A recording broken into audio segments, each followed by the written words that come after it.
getting back to the point where obviously success has different definition of everyone, but he gave a great statistic where he was saying that 95 of the individuals that we 95 of the of society in this country, at least one of the wealthiest countries in the world, um, we work for 40 years, and 95% of us will retire without any money or without any type of assets or money working for us. 95%, and that is a staggering stat.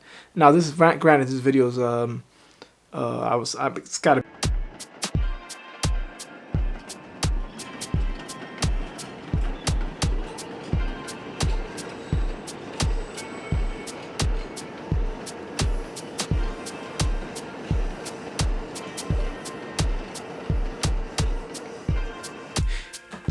Hey, we're back. We're back, and I just want to go ahead and jump on some thoughts that I had today, and kind of just expressing why I feel that for now we have the millennials, which myself, and obviously my younger generation, the Gen Z. We're coming to an era where there's so much information, so much knowledge everywhere, internet, different social media outlets, and a lot of individuals are sharing the knowledge and helping others along the way. You have YouTube, you have Twitter, you have TikTok, you have a lot of these different platforms that we can all kind of share and come together and have more of a as they call it, like group meets, right? And before, it would be kind of difficult to get any access to information regarding, for me, I would say financial literacy, any type of topics you were interested in, but especially financial literacy and understanding like the concepts and how to really take care of your personal finances. And what got me kind of always interested was when I would back in the days when there was a Barnes and Nobles. Those that remember that, my millennials. You would go to a bookstore, and I would always just go into the self help or the financial development, personal finances section, and I would always be curious and see how other individuals thought and how the wealthy individuals thought and how they were able to, for the most part, build their own wealth, and which coming kind of for my last, I would say, 10 years or so, really interested in that and just sitting down and kind of contemplating with myself what the direction I wanted to go, and not letting my past and my upbringing and the situation we were brought in with no financial education, public school education, unfortunately, growing up in urban communities where we were left behind, no kind of individuals who kind of I would say have as role models to kind of help us and give us that I would say that head start in taking care of our personal finances. And the reason I wanted to really bring this topic up in this video was because I was listening to a quick video today. If those of you don't know him, great motivational speaker and kind of like a self-help guru as well, the Bob Proctor. And if you don't know him, look him up on YouTube. He has a great channel. He has great personal development and self-awareness, and a lot of these videos that, unfortunately, most of our personal finances and our any type of topics that we are really interested in, health and other areas of our lives. And then at the end of the day, it comes down to our mindsets and our self-image, and he kind of really depicts that in most of his videos. That is not just about acquiring of possessions and acquiring of this massive success or massive wealth or building this legacy or not legacy, but building this empire and not really caring about who you are inside and what you really are, who you are, and what you're really trying to, I would say, be or who you want to be in life. And a lot of that doesn't tie, but doesn't have a correlation with how much money you have in the bank, right? And he says a lot of individuals can have a lot of money, and they're not successful. They don't feel successful. So he says success is, having somebody individual having a worthy while a goal and accomplishing that, right? And he gives a great example of Mother Teresa. Says she was very successful in life and she helped millions of people and helped the homeless and individuals with disabilities and all that stuff, all that great stuff, and helped many people. And wasn't necessarily she wasn't a wealthy individual, but she had power as far as being able to connect with humans and being able to uplift and build communities and give hope and faith to a lot of individuals that had lost it otherwise. And that was her success in life.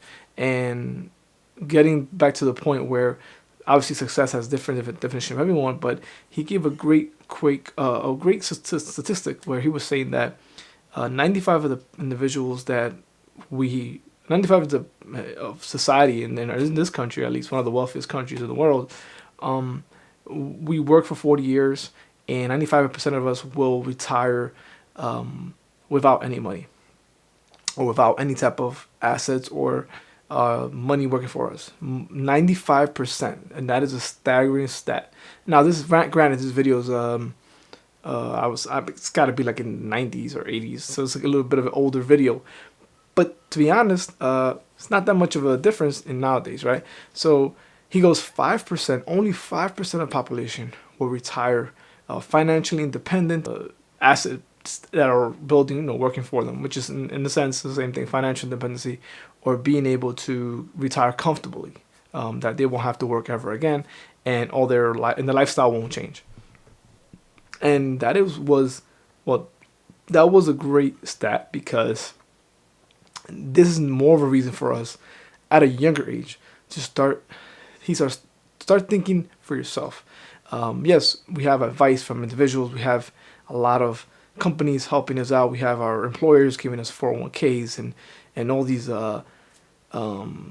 tax vehicles that will help us retire faster, as they say, or help us for our retirement. We have retirement funds and retirement accounts. But one of the most things I think that he says there, most of the individuals that do retire wealthy or retire comfortably are the ones that are more, I would say, he says himself, more engaged with what, the knowledge and learning for themselves how to accomplish that, right? And I think it's a lot easier for us to kind of, in a way, give that work to someone else or financial advisor.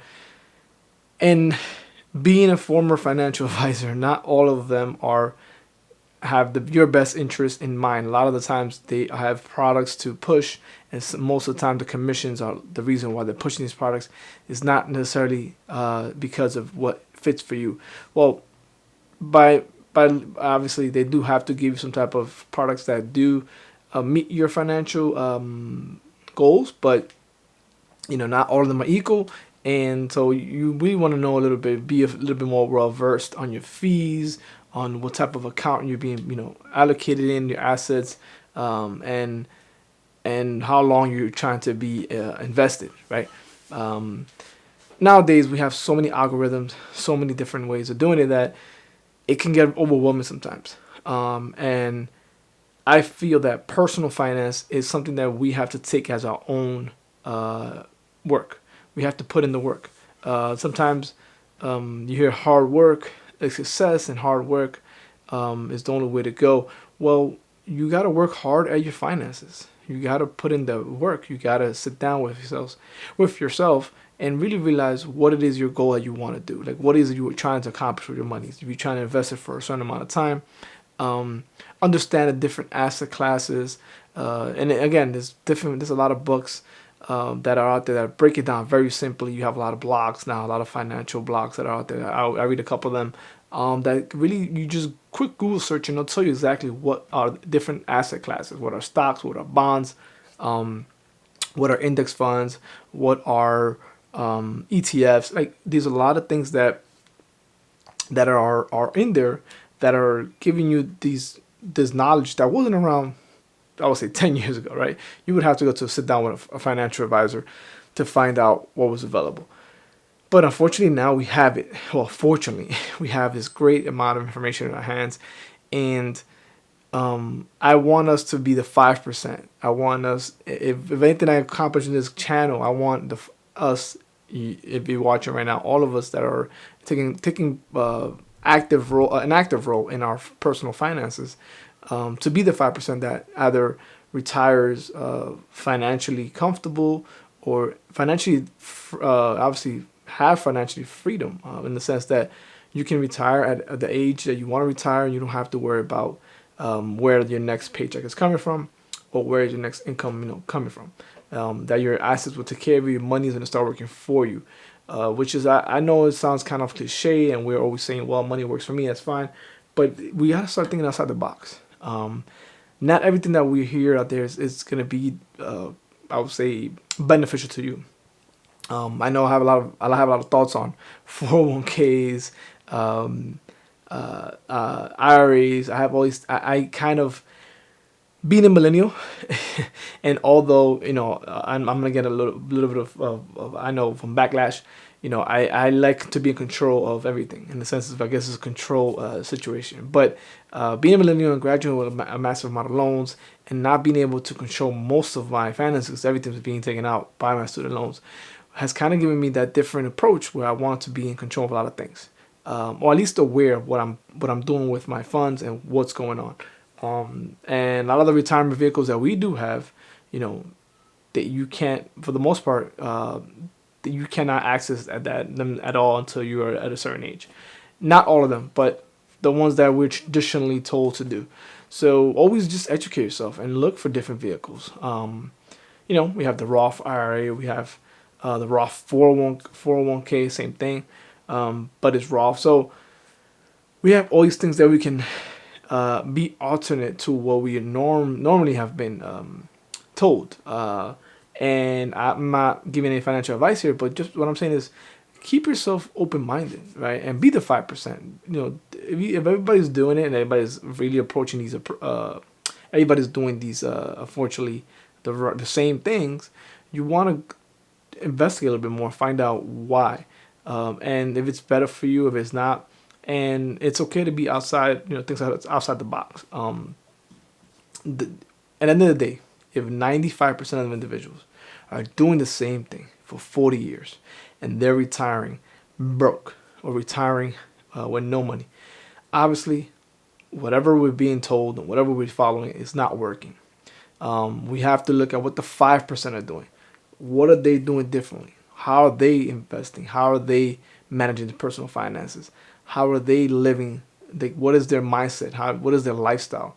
And we'll be surprised to learn that a lot of them just have been very hands-on with their personal finances. So if you get anything from this video, if you want to be the 5%, you want to go out there and eventually either retire or be able to build your wealth for the long run, not just for a year or 2 years from now. I'm talking about a long run. We need to be playing more of an active role in our personal finance. Start educating yourself. Also, become aware of how you think of yourself. If you think that you cannot become personally, wealthy because you don't have money to make money, it's a myth. It doesn't mean that. That's not true. There's no truth to that. You have to start by educating yourself. Anybody is worthy of becoming wealthy. There's no, as I say, money doesn't have a race, right? Unfortunately, maybe people do have a lot of racism towards different races and individuals, but money is money.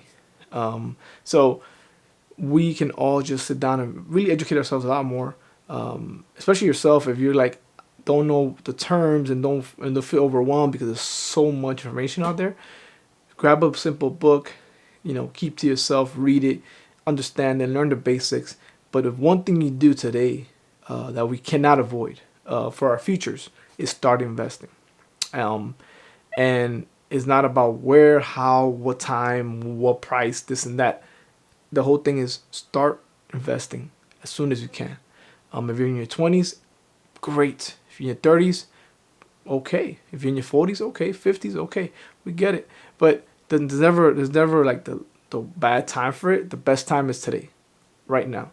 Go out there, educate yourself, start investing for your future.